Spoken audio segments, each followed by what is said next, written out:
कल्पना कीजिए एक ऐसी रात की जब एक निर्दोष व्यक्ति जो सिर्फ प्रेम और सत्य का संदेश लेकर आया था, उसे अपने ही लोगों ने धोखा दिया। वह रात जब चांद ने भी अपना प्रकाश छुपा लिया और धरती से सकने लगी। उस रात जब इंसानियत ने अपने मसीहा को कांटों का ताज पहनाया और क्रूस की ओर धकेला। क्या आप जानते हैं कि गुड फ्राइडे सिर्फ एक दिन नहीं बल्कि एक युगांतकारी बलिदान की शुरुआत है? इस वीडियो में हम जानेंगे उस रात की हर गूंजती चीख, हर बहते आंसू और हर कदम जो यीशु मसीह को बलिदान की ओर ले गया। यह कहानी आपको सिर्फ भावुक नहीं करेगी बल्कि आपके दिल में परम सत्य की गूंज छोड़ जाएगी। अंत तक जरूर देखिए क्योंकि यह कहानी आपके जीवन को बदल सकती है। यरूशलेम में प्रवेश, एक भविष्यवाणी का आरंभ। यीशु मसीह जब यरूशलेम में दाखिल हुए तो लोग होशाना चिल्ला रहे थे। उनके हाथों में खजूर की डालियां थीं। यह दृश्य ऐसा था जैसे राजा अपने राज्य में प्रवेश कर रहा हो, परंतु इस दृश्य के पीछे एक गहरी भविष्यवाणी थी। ज़करिया 9:9 में लिखा है, देख तेरा राजा तेरे पास आता है, वह धर्मी है और उद्धार करता है। यीशु एक गधे के बच्चे पर सवार थे, एक शांतिपूर्ण राजा के रूप में, लेकिन उन्हें पता था कि यह जय जयकार लंबे समय तक नहीं टिकेगी। ये वही लोग हैं जो कुछ ही दिनों में चिल्लाएंगे, इसे क्रूस दो। अंतिम भोज, द लास्ट सपर, एक नया बाजा। यीशु ने अपने शिष्यों के साथ पास्का भोज मनाया। यह रात असाधारण थी। यह कोई सामान्य भोजन नहीं था। यह वह क्षण था जब उन्होंने रोटी तोड़ी और कहा, यह मेरी देह है। और जब प्याला उठाया तो बोले, यह मेरा लहू है जो बहुतों के लिए बहाया जाएगा। इस भोज के दौरान उन्होंने यहूदास की ओर देखा और धीरे से कहा, जो कुछ तू करना चाहता है शीघ्र कर। यह संकेत था, विश्वासघात का आरंभ हो चुका था। बाग जहां पसीना रक्त बना, उस रात का सबसे भावुक दृश्य गेतसमनी का बाग है। यहाँ यीशु ने अपने चेलों से कहा, जागते रहो और प्रार्थना करो। लेकिन वे सो गए और यीशु अकेले चले गए उस स्थान पर जहां उन्होंने परमेश्वर से प्रार्थना की, हे पिता, यदि संभव हो तो यह कटोरा मुझसे टल जाए, तो भी मेरी नहीं तेरी इच्छा पूरी हो। उनकी पीड़ा इतनी अधिक थी कि उनका पसीना रक्त बन गया। यह विज्ञान से भी सिद्ध है कि अत्यधिक मानसिक तनाव में रक्त वाहिनियां फट सकती हैं और पसीने के साथ रक्त भी बह सकता है। यहूदास का चुंबन, विश्वासघात का प्रतीक। अंधकार में मशालों और तलवारों से लैस भीड़ के साथ यहूदास आया और उसने अपने गुरु को एक चुंबन दिया। यह प्यार का नहीं बल्कि विश्वासघात का चुंबन था। जिसे मैं चूमूं वही है, उसे पकड़ लेना, यीशु ने शांत स्वर में पूछा। यहूदास, तू चुंबन से मनुष्य के पुत्र को पकड़वाता है? भीड़ ने उन्हें घेर लिया। पतरस ने तलवार निकाली और एक सैनिक का कान काट दिया, परंतु यीशु ने वह कान छूकर चंगा कर दिया, क्योंकि वे शांति के राजकुमार थे। महायाजकों के सामने न्याय का नाटक। यीशु को यहूदी महायाजकों के सामने लाया गया। वहां उन्होंने झूठे गवाह बुलाए। कुछ ने कहा, यह मंदिर को गिरा देगा और 3 दिनों में फिर खड़ा करेगा। वे उसके शब्दों को तोड़ मरोड़ कर प्रस्तुत कर रहे थे। महायाजक कायाफा ने पूछा, क्या तू परम धर्मी का पुत्र है? यीशु ने उत्तर दिया, तूने स्वयं कहा है। यह उत्तर उनके लिए ईश निंदा था। उन्होंने कपड़े फाड़ दिए और कहा, हमें और किसी गवाही की आवश्यकता नहीं। और निर्णय हो गया, मृत्यु। पतरस का इनकार। जब प्रेम कमजोर पड़ा, इसी रात जब यीशु पकड़े गए, पतरस दूर से उन्हें देख रहा था। एक दासी ने कहा, तू भी तो उसके साथ था। और पतरस ने कहा, मैं नहीं जानता वह कौन है। 3 बार पतरस ने इनकार किया और तीसरी बार मुर्गा बोला। जैसे ही उसकी आंखें यीशु से मिली, वह टूट गया। पतरस बाहर गया और करुणा से रोया। यह पल हर उस व्यक्ति के लिए है जो कभी अपने विश्वास में डगमगाया है। क्षमा के लिए रोशनी अब भी है। पिलातुस की अदालत। जब न्याय मूक रहा, सुबह होने पर यीशु को रोमी राज्यपाल पिलातुस के पास लाया गया। पिलातुस ने कई बार कहा, मैं इसमें कोई दोष नहीं पाता, परंतु भीड़ चिल्ला रही थी, इसे क्रूस दो। पिलातुस ने अपने हाथ धोते हुए कहा, मैं इस धर्मी के लहू से निर्दोष हूं। और भीड़ ने उत्तर दिया, उसका लहू हमारे और हमारी संतानों पर हो। यह वाक्य आज भी इतिहास की सबसे दुखद पुकारों में से एक है। बरअब्बास को छोड़ना। जब अपराधी को स्वतंत्रता मिली, एक प्रथा के अनुसार पर्व के अवसर पर एक कैदी को छोड़ दिया जाता था। पिलातुस ने पूछा, मैं बरअब्बास को छोड़ूं या यीशु को? भीड़ ने चिल्लाया, बरअब्बास को और यीशु, इसे क्रूस दो। एक चोर, एक हत्यारा स्वतंत्र हो गया और संसार का मुक्तिदाता मृत्यु की ओर बढ़ा। कोड़ों की मार। जब मसीह का शरीर लहूलुहान हुआ, यीशु को कोड़ों से मारा गया। हर कोड़ा जिसमें हड्डियां और नुकीली धातुएं थीं, उसके शरीर को चीरते चले गए। 39 कोड़े, यहूदी कानून की अधिकतम सीमा। पर यह यातना केवल शारीरिक नहीं थी, यह आत्मा को भी झकझोरने वाली थी। उनका शरीर टूटा, लेकिन उनका प्रेम नहीं। कांटों का ताज। जब राजा का अपमान हुआ, सैनिकों ने उन्हें एक बैंजनी वस्त्र पहनाया और उनके सिर पर कांटों का ताज रखा। उन्होंने उनके सामने झुककर उपहास किया, हे यहूदियों के राजा, जय हो। वे उन्हें थप्पड़ मारते और थूकते रहे, परंतु यीशु मौन रहे, क्योंकि उन्हें पता था यह अपमान एक महिमा की ओर ले जा रहा है। क्रूस का बोझ। जब मसीह स्वयं अपना बलिदान लेकर चला, उन्हें अपना ही क्रूस उठाकर गोलगठा ले जाया गया। उनका शरीर दुर्बल था, वे कई बार गिर पड़े और अंत में साइमन नामक व्यक्ति को बाध्य किया गया कि वह क्रूस उठाए। यह दृश्य संसार को बताता है कि यह बलिदान स्वैच्छिक था। उन्होंने मृत्यु को बुलाया ताकि हम जीवन पा सकें। अंतिम शब्द इस भाग के लिए। पहला भाग केवल शुरुआत है उस बलिदान की जो गुड फ्राइडे को चरम पर पहुंचा। ये एक प्रेम की यात्रा है जो विश्वासघात, पीड़ा और तिरस्कार के बीच से निकलकर संसार के उद्धार की ओर बढ़ती है। भाग 2, क्रूस का दर्द, प्रेम की चरम सीमा। क्या आपने कभी सोचा है एक निर्दोष व्यक्ति को नंगा कर भीड़ के सामने लाया जाए, उसके सिर पर कांटों का ताज पहनाया जाए, उसके शरीर को कोड़े मार मार कर लहूलुहान कर दिया जाए, फिर उसे एक भारी लकड़ी का क्रूस उठाकर उस स्थान तक चलना पड़े जहां उसे कीलों से छेद दिया जाएगा? यह कोई कल्पना नहीं, बल्कि एक ऐतिहासिक सत्य है, और उस व्यक्ति का नाम था यीशु मसीह। इस भाग में हम जानेंगे कि क्रूस पर चढ़ाए जाने से पहले क्या हुआ, कैसे उन्होंने हर तिरस्कार को सहा, क्यों उन्होंने एक शब्द नहीं कहा, और उनके अंतिम शब्द क्या थे जो आज भी लाखों दिलों में गूंजते हैं। वीडियो को अंत तक देखिए, क्योंकि यह कहानी आपके हृदय को झकझोर देगी और यह समझाएगी कि गुड फ्राइडे शोक का दिन नहीं, बल्कि उद्धार की घोषणा है। गोलगठा की ओर यात्रा, मौत की राह पर मसीहा, और वे उसे बाहर ले गए कि क्रूस पर चढ़ाएं। यीशु के शरीर से खून बह रहा था, पीठ पर कोड़ों के निशान थे, सिर पर कांटों का ताज और कंधे पर भारी लकड़ी का क्रूस। यह कोई वीर यात्रा नहीं थी, बल्कि आत्मत्याग की एक ऐसी यात्रा थी जिसे स्वर्ग भी देखकर थर्रा उठा। रास्ते में वह कई बार गिर पड़े, उनका शरीर दुर्बल हो चुका था। सैनिक उन्हें घसीटते रहे। तब साइमोन किरेने का, जो वहां से गुजर रहा था, उसे बाध्य किया गया कि वह यीशु का क्रूस उठाए। यह क्षण प्रतीक है जब मनुष्य को ईश्वर का बोझ उठाना पड़ा और ईश्वर मनुष्य के पापों का। गोलगठा, खोपड़ियों का स्थान। गोलगठा, जिसका अर्थ है खोपड़ियों का स्थान, यरूशलेम के बाहर स्थित एक ऊंची जगह थी। यहाँ अपराधियों को क्रूस पर चढ़ाया जाता था।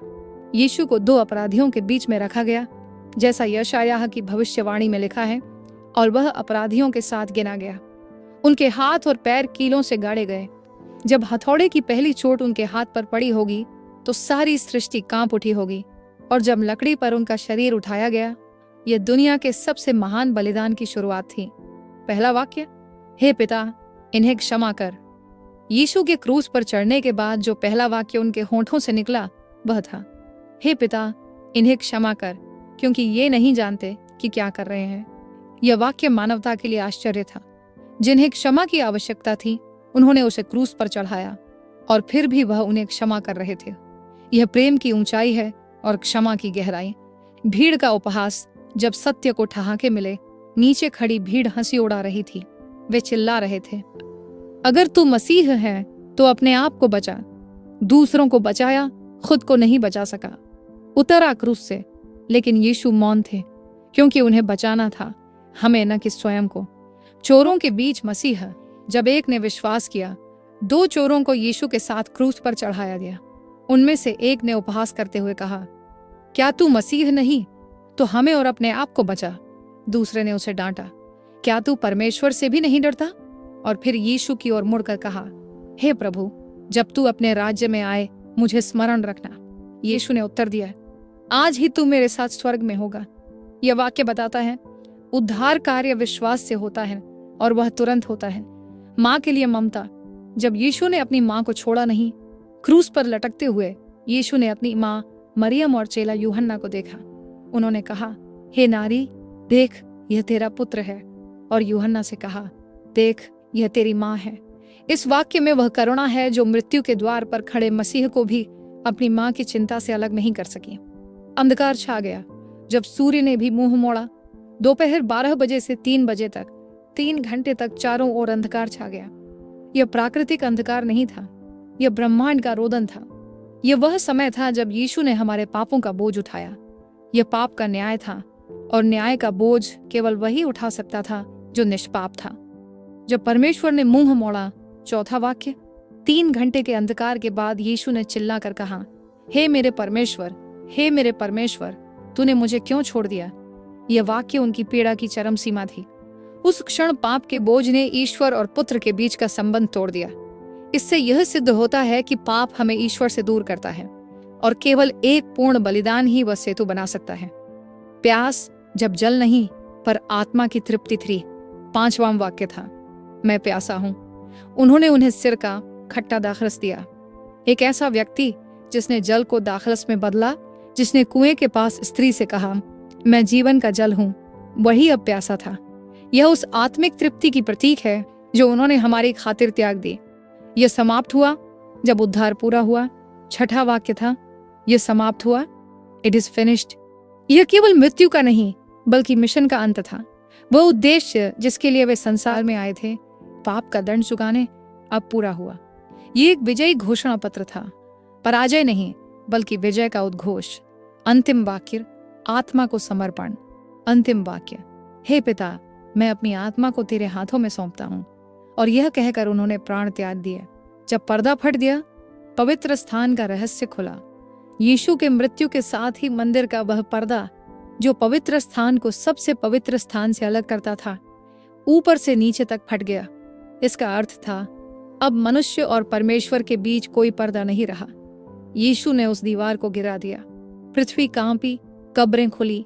यीशु के प्राण त्यागने पर पृथ्वी कांपी, चट्टानें फटी और कब्रें खुल गईं। कुछ संतों के शव जीवित होकर नगर में आए। यह केवल मृत्यु नहीं थी, यह जीवन का उद्घोष था।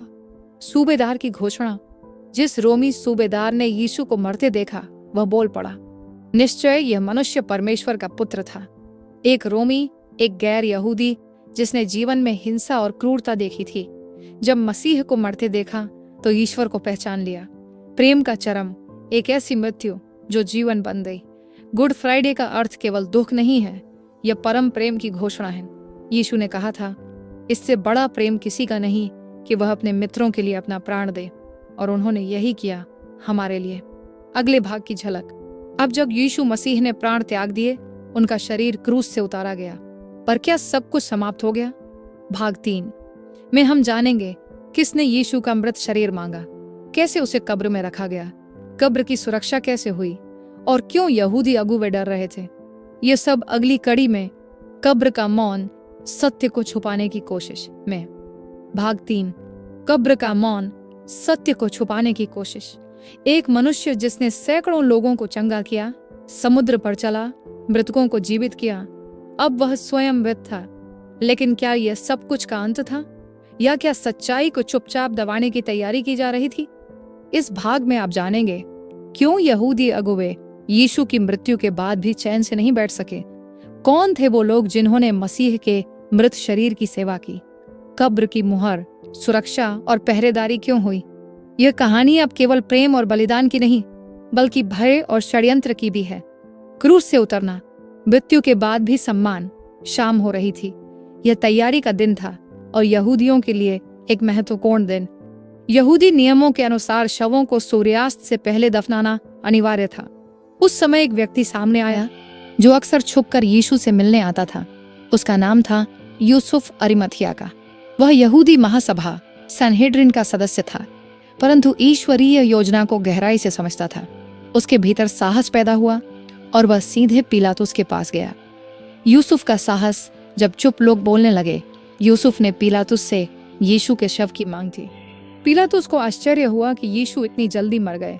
उसने सूबेदार से पुष्टि करवाई, और जब पुष्टि हो गई तो उसने शव यूसुफ को सौंप दिया। यूसुफ एक अमीर और प्रतिष्ठित व्यक्ति था। उसकी यह मांग सामाजिक जोखिम से भरी थी, लेकिन मसीह का प्रेम डर से बड़ा हो गया था। एक और पात्र, रात का आगंतुक निकोदेमुस, वह व्यक्ति जो रात में यीशु से मिलने आया था, यूहन्ना 3, वह अब खुलकर सामने आया।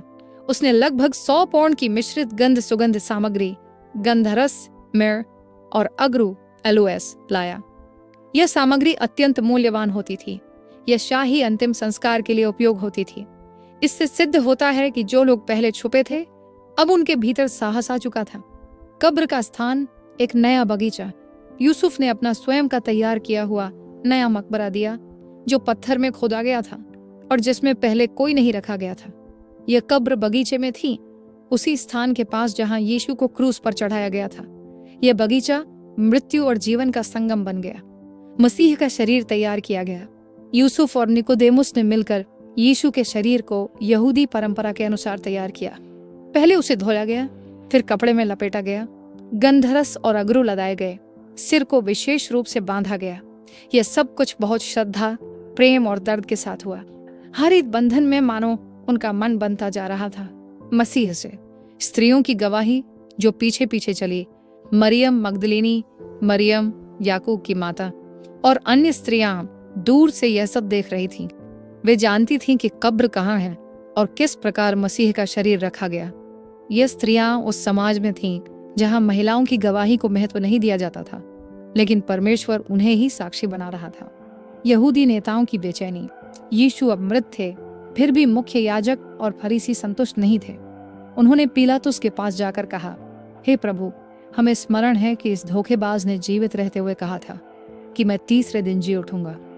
यह कथन उनके भीतर के भय को दिखाता है। वह जानते थे कि अगर वह बात सच हुई तो उनका अंत निश्चित है।